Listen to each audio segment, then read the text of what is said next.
Welcome to Blue Collar Startup, the podcast where we dive into real stories of everyday entrepreneurs and trade workers who are turning their blue collar dreams into reality. Whether you're a student exploring the trades, growing your business, or just love hands on work, this is the podcast for you. With a nationwide skilled labor shortage, we're here to explore the challenges, triumphs, and lessons learned from those who have built successful businesses from the ground up through integrity, grit, and hard work. From plumbing to carpentry, auto repair to landscaping, we cover it all. Get inspired, gain practical tips, and take the next step in your journey.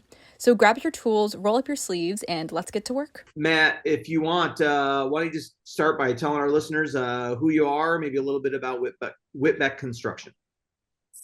Sure. So I'm Matt Whitbeck. I am currently the acting CEO, president of Whitbeck Construction. We are a building and remodeling design build company. We work primarily mostly in Saratoga Springs, Saratoga County. Our client base is pretty particular about what they're looking for. It's part of the reason why they hire us. We build really energy efficient buildings with new construction and with remodeling. So if somebody's looking to make updates to their home and energy efficiency is also important to them, we're probably somebody they're going to talk to. We are also specialists in indoor air quality. So when it comes down to keeping things safe in your home and setting things up correctly so that people can live in that home and that the people working in that environment are properly protected. That is very important to us to make sure that dust remediation and VOCs are not polluting the air, making our workers have to breathe in things that are toxic for their lungs, their respiratory system, their central nervous system. All issues that have plagued our business in the past, and the things that we're looking to make sure are not hazards to our employees or the future people coming into the construction industry. Another thing that we do and specialize on, I am a national speaker and trainer, which means that I do a lot of classes, some of them licensed for AIA, which is the American Institute of Architecture.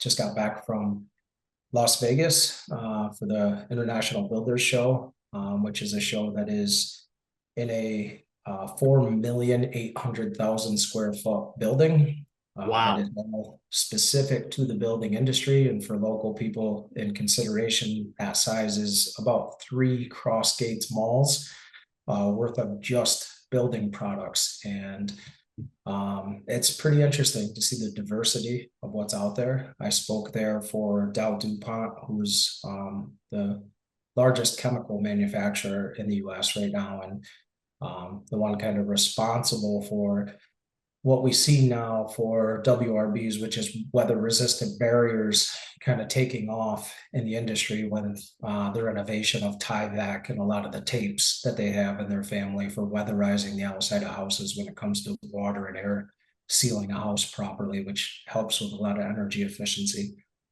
And when we're doing things like that and speaking on business development strategies, the science end of things, we also do a bit of R&D, which is research and development for companies.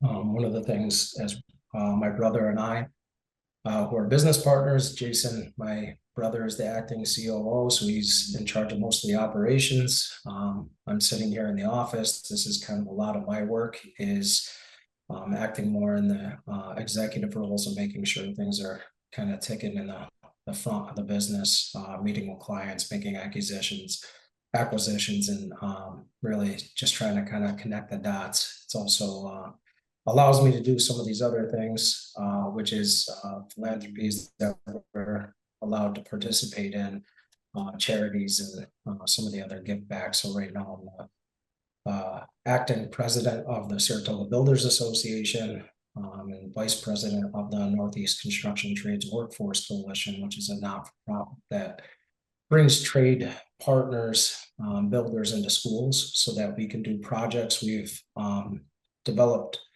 4 hands-on projects that we do with kids, ranging from about the 2nd grade all the way up to seniors. The kids at the younger elementary age, we build toolboxes with them. The middle school age, we build a dodecahedron, which is a pretty interesting shape. It's a configuration, basically a sphere made up of pentagons. That is a group activity that teaches them a lot about work development, assembly lines, having to work in team environments. We randomly break those groups up so that they can't necessarily work with their best friends.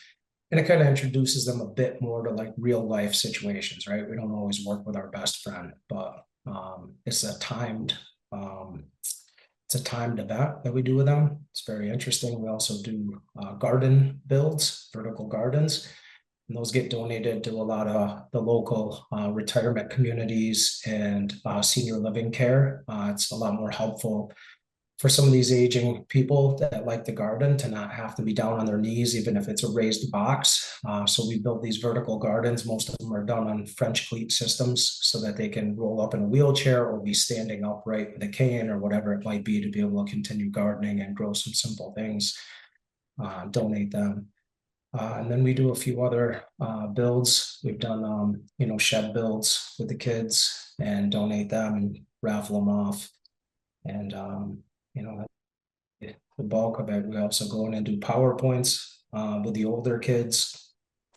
Part of what that is, similar to how we've all, experienced in high school, seeing the military come in or some of the colleges come in and kind of talk about what they have to offer. This is a little bit broader. It's not specific, but we go in and talk to the kids about what residential and commercial construction life looks like and allow them to get a little bit of idea about the diversity in that between purchasers, designers, estimators, boots on the ground, project managers, like what level of versatility there really is in the construction field, so they kind of better understand that it's not just maybe the one guy that they see holding up a sign when they're on their way to school, or somebody who came to their house wants to fix a backed up toilet and they think that's all of construction. So yeah, that's quite a long list of community action and involvement that you're involved in there. I'm surprised you have time to run your own business. That's amazing that you do that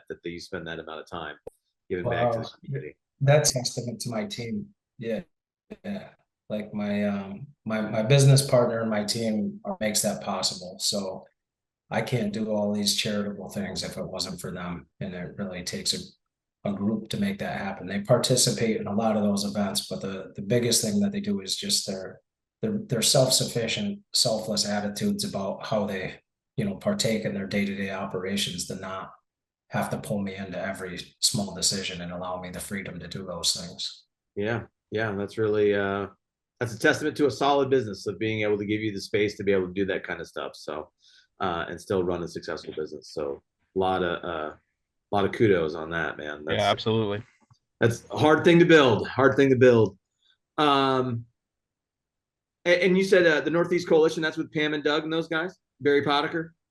Yeah. So Barry's mostly involved with the builders associations. Yep. But yeah, he definitely has involvement with that.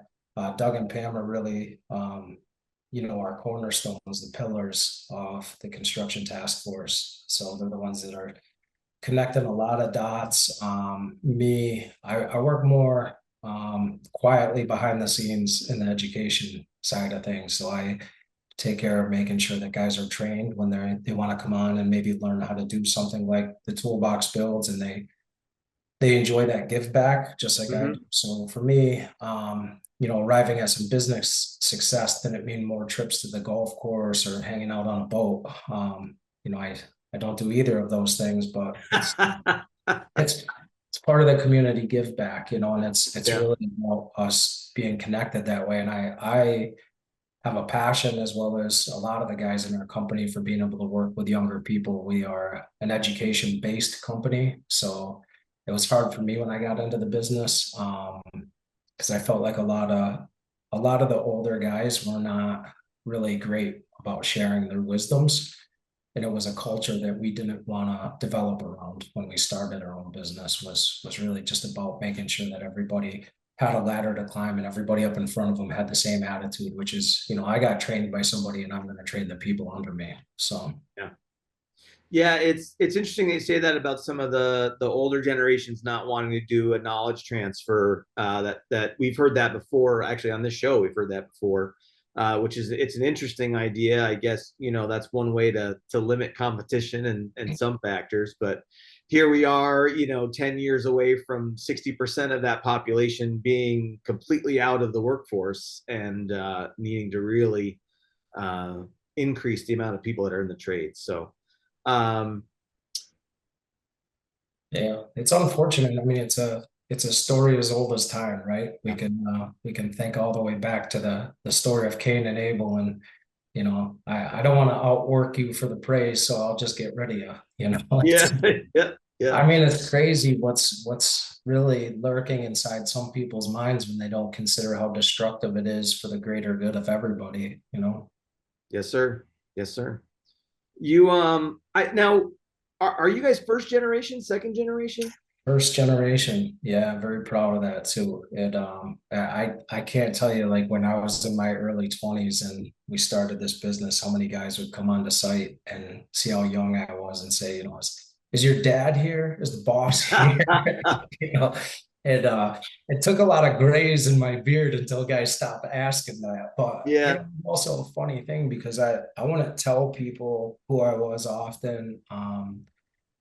We're big in the culture of no jobs above or beneath anybody if you can do it. So it'd be often that sales guys or people would come in and I'd be pushing a broom around and they just assume somebody else must be the boss or the owner and kind of walk right by me. And it always gave me a little bit of insight as to what their background might be or consideration of things. But yeah, uh, I was lucky enough to be trained by a guy who his attitude about job security and being able to do really good quality control is if you clean your own building, you'll see every inch of it and you'll find every problem in it while you're cleaning it. And there was a lot of nights where my crew went home and I swept every single stud bay with a headlamp on, but yeah. it allowed me to see everything. That's amazing. And for the record, these grays are called wisdom highlights. So That's good. that's it. Good to hear. Yeah. Uh, so, so I'd love to hear. I mean, you guys have a very successful construction company, and you do a lot of amazing projects. I mean, just go on your website. You got. I got to hear about the This Old House, what that's connection is. You're going to trade shows. You're doing all this great stuff. You've got this. And I'll have you explain it later. The I think you call it the lab build that you have that some really cool amazing stuff. But before we get to that, I really want to help people understand being a first generation business owner, what that looked like for you, to how old you were when you got started, how that transition looked like, what gave you the idea to even do this, because every entrepreneur at some point in time should probably get their head checked to see if they're making good decisions. Yeah. Oh man. So um it definitely came with a lot of road bumps. To say that my family was blue collar, I think is an understatement. My parents both worked very hard.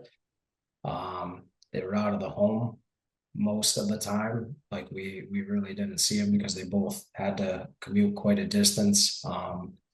So we grew up in two pretty poor parts of the state, and not to be disrespectful to them, but you know the statistics are what they are in the sense of the school districts and the economics of the average median income in the areas. But more in the Fulton County region, Jason and I grew up in Gloversville, which is now probably maybe a third of the population it was in the 80s when we lived there. Yeah.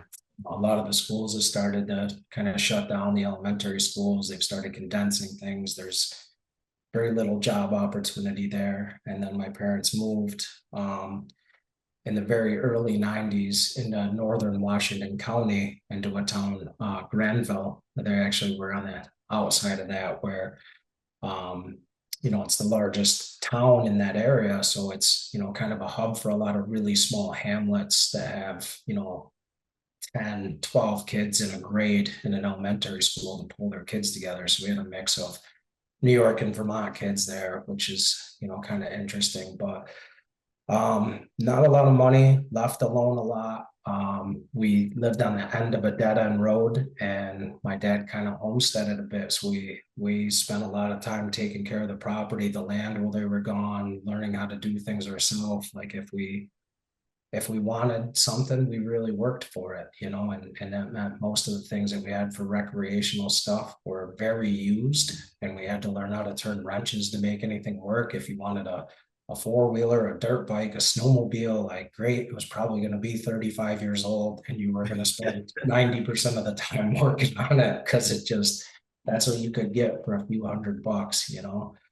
And that really got me interested. I didn't know at the time that I wanted to be involved in construction. I remember going to, you know, the guidance office and kind of talking about how I was starting to have summer jobs and work with my hands. At the time, like, you know, Regent Studies was very popular, and that was a gateway into college. And there was kind of minimal tracks for kids. Like it seemed like it was, you were gonna sort of get a Regents diploma, you know, get a general studies diploma or go to vocational school, you know. And the vocational school kids, I felt like at that time, it was kind of, I didn't understand it at the time.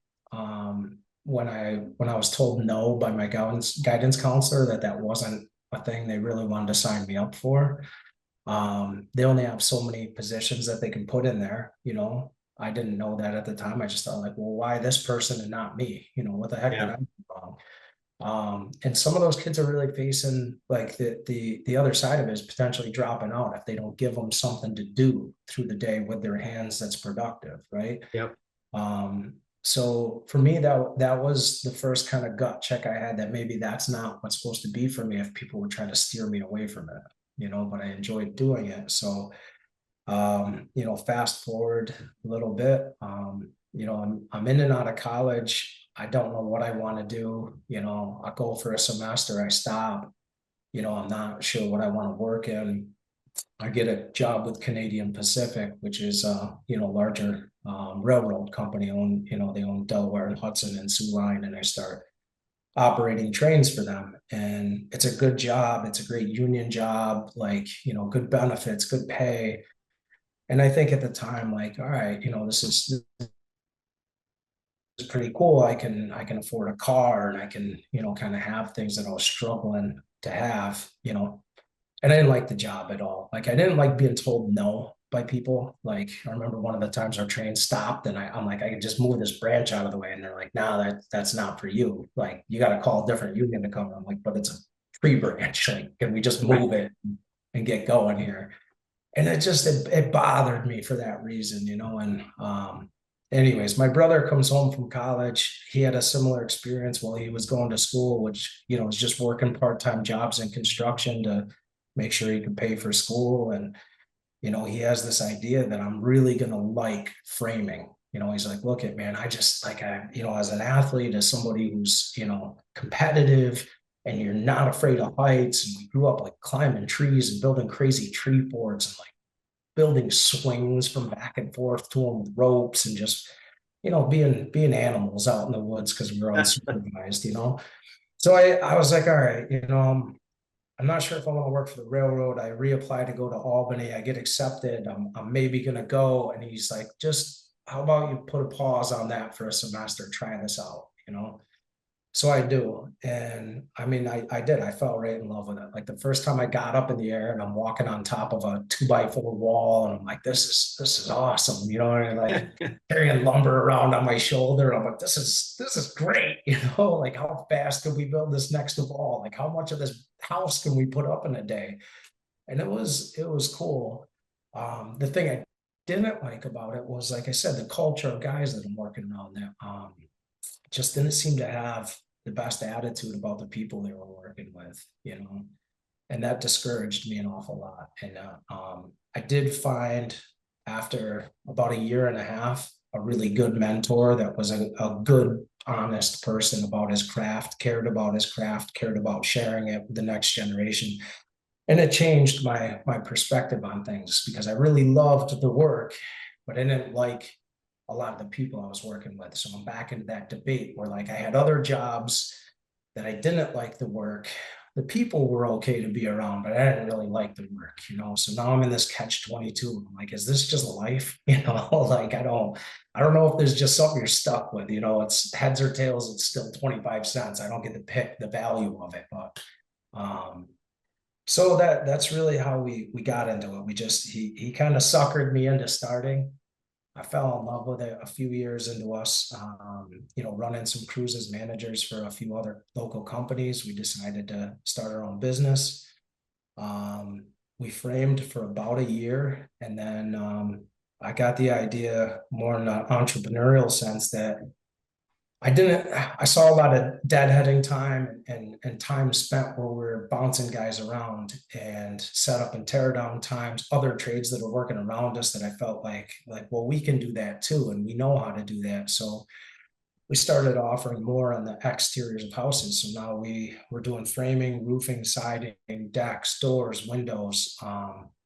And most of the high-end customers we had as subcontractors love that because the reality is we were in charge of all of the beautification and weatherization of the exterior of their buildings. And it's one company, right? So there never could be any finger pointing of who was responsible for something that was a failure when things interfaced with each other. And that's another big part of what I teach guys is those interfacing spots, you know, where a wall meets a roof, you know, where you have a pitch change. Like there's so many people involved with the framing, roofing, siding, and weatherization. And you know, does an electrical line go through the wall? Does a piece of ductwork go through the wall? Like, is that a penetration of that weather barrier? Does it allow water to come in? So we coach people through all those things, but it's part of what gave us a lot of business and a lot of footing in the area. Allowed us to stop traveling, allowed us to build our business out, take on a lot of employees. And then, you know, years into doing that, we saw the market crash in 07. We were luckily in no debt at the time. We're very liquid as a business. We were making sure that we were staying out in front of things. It allowed us the ability to hire on some managers that probably wouldn't have given us a second look, but they got laid off from some bigger companies. But we had the financial resources to take people on. And I think being in Saratoga was also interesting because we're sort of in a building bubble, you know? Yeah. So that's where we started doing that. A few years into that, I got asked by one of our major builders we were working for to start working for him as a private PM because he was getting backed up in work. And he knew I knew how the houses were built. So he wanted somebody to be there kind of watching some of the houses. And if I'm there with my crew already doing the framing, roofing, siding, like I'm there a lot anyways. Now I'm watching some of these other subs and helping them through that. And it became another cash flow for us where we started offering privatized PMs for smaller builders, right? So these guys that are just, some of them more operated as project management consultants, things like that, but they didn't have the bandwidth to take on employees. So after a few years of doing that, we realized it was just kind of silly to have anybody else dictating, you know, what our flow of work or quality was ever going to look like, and decided we were going to do it all on our own. And a few years into that, we faded out of doing some contracting work and just solely into doing our own builds and general contracting and remodeling work, which I personally love. My brother's slowly fallen in love with it. We just bringing houses back to life, doing that restoration work, you know? Yeah, I bet. I'm sure it's probably a pretty fulfilling part of things when you can make those changes for folks and they get to see what you've done with it and how happy they are. That sounds like it's probably something that you get a lot out of. Yeah. What you know, on that path, Matt, what do you think like one of the biggest challenges was for you over those? I assume it was over a span of years that you're going through that process. What do you think the biggest challenge was? I think I couldn't get resources and education as fast as my personal development would allow me. And I think that was a big problem for me. It really took me a lot of hunting, a lot of book reading, a lot of trying to interpret what I was reading and how to apply it. And I think that's tough. Like if you have the ability to go far, go fast, and people are kind of, you know, putting a rope around you and holding you, that gets difficult. and that's how I got involved in speaking, and working, as a speaker, as an educator. Was I was going to absolutely every continued ed class I could. I found out that these architects and engineers are going on, and I'm like, well, what do I got to do to get into those? And I signed on. I couldn't find enough of them. I was traveling all over the Northeast to go to whatever I could, and um, and then having conversations with people that I'm kind of relentless like that. Like if I know somebody knows something that I'm interested in, I'm gonna just beat it out of them. I'll ask them enough times, email them enough times, write them letters, slip it into a Christmas card, whatever I got to do. But I'm hungry for information. So a couple Now, of and that knowledge that you were looking for, Matt, was that specific to construction, or was it on the business side, or was it a little bit of both? Like what kind of information were you looking for that was so hard to find? I think both, but a lot on the construction side of things. It's just like, why do we do things this way? Like, there's so many people that I felt like we're doing things out in the field, and I'd ask them why, and they wouldn't have an answer, or the answer would be so ridiculous. I'd be like, that can't be the answer. There's just no way that that's really why this is assembled like this. And I just found that, in the trades, there was a lot of lack of information. There's so many people that were just showing how to do something and never questioned it, and then just put it to repetition, right?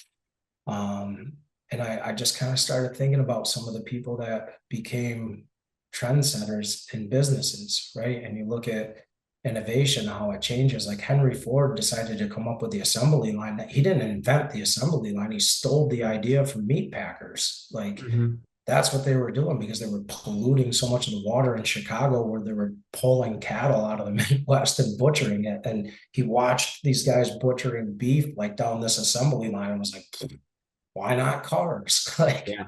there it is. Like, all of a sudden industry changes, right? And now we have, engineers that specifically work as specialists on just efficiency modeling in factories, right? And that's a career for somebody, is just to look at the assembly lines and say, hey, we can make some tweaks here, not tweaks to the machines, but tweaks to the order of operations, how to just make it flow a little bit more ergonomic. So to me, it's both, right? Like, to answer that, I think we got to question why we're doing things, but at the heart of also, I'm not the kind of person that always wants to shake everything up and change everything, right? I'm very conservative minded, like, at the nature of what I am. I believe if something works, it works well. Like, don't change it, right? Like, why do we always have to change something that's working perfectly fine just for the sake of changing it? And I see that in the building industry too. Like, there's not even a place for some products I see come in, and I just scratch my head and I'm like, why? This doesn't make any sense to grab some market share here. Like, this product's not going to help anybody. Yeah. So I guess I mean, I have to ask the question, right? So where did you find the information? You got to dig, man. And Yeah. it's all over the place. I mean, the tough thing now, while I'm trying to coach people through this, the internet's taken off, and I probably was the first person I knew when smartphones came out that I made sure every one of my top employees had a smartphone. Like, my cell phone plan went from like the Nextel clicks, where it was like a $200 a month plan that I had like 9 phones on, to all of a sudden a pile of smartphones, because I was like, this is amazing. I can send you guys emails, documents, drawings, like, right there. You don't have to come back to the office and get a printout of something. And we have this amazing resource right now that we have, a high-speed computer in our pockets all day. And we can ask it any question, right? The dangerous part of the algorithms that we find now, are what's paid for, right? For advertising, what gets bumped up in that algorithm, because it's attached to some kind of corporate setup. When I find out that some businesses are paying people like myself to be a mouthpiece for a product, so that it's a second form of separation for them, that they're not the ones as a company specifically saying these things. Yep. But they don't want to violate what their legal agreements are, what their warranty looks like. There's a lot of that goes on. So I find coaching people right now as young apprentices that are coming into my business to get them vetted information, so if you're going to go on YouTube, if you're going to research or read about a guy, right? And I always tell my guys, like, have a guy, like, know who that guy is in the building industry, whether he's like a technical guy and he's really great at like joinery because that's your thing, or he's a building science guy and he understands water really well. But have a guy, you know. And then let me vet that guy. Let me see, like, when I research him, or if he's one of the guys I've already kind of studied for years, if that's the kind of person you want to be looking up. So not that I want to box them into that, but that's the reality right now, is we have to be cautious of who we're researching, because there is so much money exchange just to put information out, right? Yeah. It's good information. It's just available information. Yeah. Yeah. Sometimes those endorsements are only there because of a check that's being written and not because it's the better product or the better solution. Yeah. And I mean, when somebody was investing in paper, right, and somebody had to put a book out, like, there was usually an editor that was really reading through this and kind of fact checking some stuff before they put the money down on making sure they were going to put hard copies of books all over stores. And right now, you can make a stupid video with your phone and there it is. It's out there and available for people to watch, and if you say it a certain way, it might be believable, right? Yeah, it is. It has definitely become very hard to discern fact from fiction in a lot of scenarios. So it's an excellent point. What so we should definitely at least jump in a little bit for a couple minutes here about you go to your website, there's a big beautiful image of a beautiful house, as seen on This Old House, which I grew up watching This Old House as a kid, and I'm almost 50, so that's where we're going back a while. But I was like, wow, is This Old House even still on, man? Like, that's amazing. So tell us what that's all about. Yeah, I was the same way, man. So being out in the middle of nowhere, we had like the giant antenna on top of the house. Yeah. We got like 7 stations, depending on what time of year it was. And PBS in Vermont came in pretty good. So I had a few, weekend mornings that I remember watching, Yankee Workshop and This Old House. And it was neat. So I bumped into 2 of the guys just kind of bouncing around some of the trade shows, and then one of their producers actually used to be a writer for Fine Home Building. And sorry, my dog. No, listen, I can't believe that dog was sitting there as long as it was. I got one of mine barking in the background, man. That's that's because the other. Oh, there's another one. I thought he was a statue for a minute. That's amazing. Well, she's usually under my feet is the problem. But yeah, so Chris was one of the producers. He was a writer for Fine Home Building for years, and one of the guys I studied with, Kevin Ireton's, published a lot of really great books on carpentry work. So it just was like a couple different ways that we're all connected, and they wanted to come up like during COVID, because usually they always do a project in Boston and then one somewhere else, right? But they got the idea, hey, we've never done anything in Saratoga Springs, we've never done anything in Albany, Troy. These are old parts of the US. Like, this is part of like the original US before we had a United States, right? Like, this is predating French and Indian War era. Like, these towns are really old and historic, and it was drivable. So with the situations of flights and everything else, they were like, let's try to find something a little bit closer in proximity.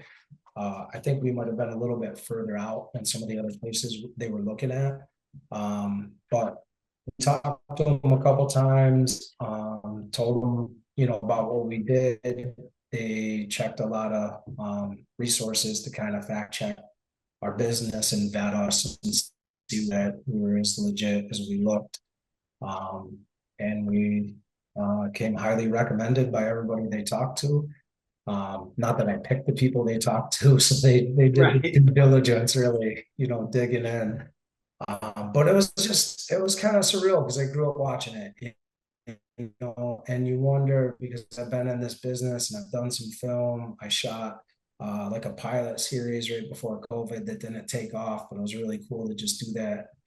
But you do meet people that you see on television. You wonder if they're as authentic, and some of them are, and some of them aren't. Like I met some people, and Yeah. like, wow, you're not cool at all, man. Like the guys from the show are, you know, Tom Silva's like as genuine as he comes across on television. He's just a nice guy who has a passion for woodwork and loves house building, and it's cool to have him on your site. And you know, when he tells you a good job about something, it goes a long way, because you're like, yeah, I you bet. see some stuff, man. I Like, bet, man. Yeah, you get a guy like that. That's just like, oh, it's really nice. You know, it's like, yeah, all right, man. yeah, Better it's like, alternative, that's for sure. yeah, it's Oh, that's as amazing. many times as I've been told good job by my dad, it didn't have the same impact. Sorry, um, Dad. and the other piece too that I want to touch on, just from stuff that I was looking at your website, was, you know, that lab build. Can you give us a rundown on that? 'Cause that's really cool. Yeah, so that's actually what I'm sitting in right now. Our new office was built as a lab house. It's built as a deep energy retrofit, is what this would be referred to. So it's when you kind of peel a building apart, put it back together with high energy efficiency standards. We also practice a lot in the ideas of sustainability, which is also tough because I find it's a pretty big buzzword in the market these days. So like, what is sustainable? You know, for us, it's kind of having the attitude that if something can last for 100 years, you make it last for 101. You know, and just make sure that you're going to get the full life out of it, right? I really hate this idea that society has all this planned obsolescence, right? Like Yeah. we just build it into everything and just want things to fail just so that we can keep money exchanging hands, you know? Our attitude about true sustainability is the polar opposite of that, is how I would describe it. If there's a thing of planned obsolescence, we are on the complete opposite side of it. We are trying to figure out the absolute best way to put everything together to get the best shelf life out of it. So that's what this building became. And as I was doing some R&D for other companies, I realized that some of the data, when I went to factories or I met with chemists or engineers, that sometimes this stuff gets a little bit skewed. And I wanted to have my own data. So what we did is we used a few different types of siding. I used 8 different types of insulation inside of the cavities of the building. We have used a few different framing styles. Pretty important with, you know, our techniques of how we did air sealing, but we used a few different brands of air sealing chemicals, and just put some data trackers in the wall so that we can kind of measure what temperature and humidity levels look like at different levels of the walls and roof.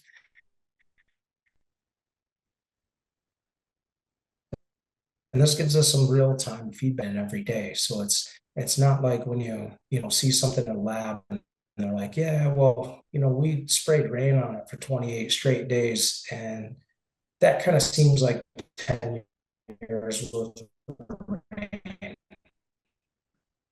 Well, that's cool. Dams and backups and, like, you know, a foot and a half of snow's flying off the roof and all kinds of other weird things that like you can't predict or you're not going to replicate in there. One day it's 52 and the next day it's -6. Yeah. Well, that's what my building does. Like, and I made it do that because this is what the expectation is in the Great Northeast. And I think that in the building climates, like we build in one of the hardest places in the country. And I know that we don't have to endure tornadoes or hurricanes and things like that. But really, when I look at the engineering of putting strap downs and tie downs to hold the roof on with those things, they're nothing in comparison to trying to hold a house together that has a delta of over 100 degrees, right? And we're dealing with these crazy temperature extremes where people just want to set their thermostat to 69 degrees and never touch it again. And it just gets air conditioned and heated, and we just leave it there, and the house is trying to react completely different to what the outdoors are. And that's tough for natural products to do that, or unnatural products. Yeah. So Yeah, all that expanding and contracting over time, man, it's do some damage. yeah, so it's a lot about taking products that we know are tried and true, using them the correct way, making some improvements on them, sharing some of that research data back with the Fed and the state and the manufacturers, and say, like, look, I know this is what your stuff says, but this is how we used it, and I think it works better this way. And I think that helps everybody, because really we ultimately see that as being a world issue, right? Like if everybody could build a little bit better, I don't think houses would be so expensive, right? I don't think we'd have the issues where people would be afraid to move into an old house, because they know that certain repairs could be done to it. And we absolutely hate the saying they don't build them like they used to. Like, that just drives me bananas. I feel like we have the best technology, the best minds, the best tools, the best products. Nobody should be able to build a house or a building better than us right now in 2025. There should be no dot in history that people could build a better building than what we can right now. It's just a matter of will. So that's a great point. Should be able to build something that lasts hundreds of years, right? absolutely. And I mean, we work on houses all the time that are 200, 250 years old. And, I'm standing in a room, the original structure is 1796 or something like that. Like, yeah, yeah. old. I know this building that we're in right now, the original part of it's from like the late 1940s. Yeah. So I had like the diagonal shiplap floor as the subfloor in it. Like, Yeah. But good stuff. And I mean, nothing that we tore out, because that was the decision. Like, when we were taking stuff up and putting stuff down, like, if it was good, we left it. And there was a lot of the stuff I'm like, no way will we tear that out. Like, you can put a floor together better than something that's like, 2x6 shiplapped, diagonal floor. Yeah. Yeah. It's a little squeaky. Let's put some screws in it. Matt, I know we're getting short on time here, and I certainly don't want to keep you on here all day. But one question we always try to ask everybody: if you were gonna tell someone one thing, maybe it's an aspiring trades worker, or maybe someone in the trades that's considering going out on their own, what's one thing that you tell those guys? There's no luck, man. Your fate's not decided for you. You decide it, right? And there's nobody out there really that's gonna do it for you. So be consistent, get out of bed every day, be a good person, work hard, and doors get opened up for you. I think that it's important for people to understand the difference between a blessing and a curse. This is something that my older brother has taught me really well. He says always, the blessing is the lesson, that we're going to get dropped on our heads a bit. And the blessing in that is what we get to learn from it, what we get to take away from it, right? That I think often I see young people get into the business and they got a chip on their shoulder because they didn't get the kind of head start somebody else did.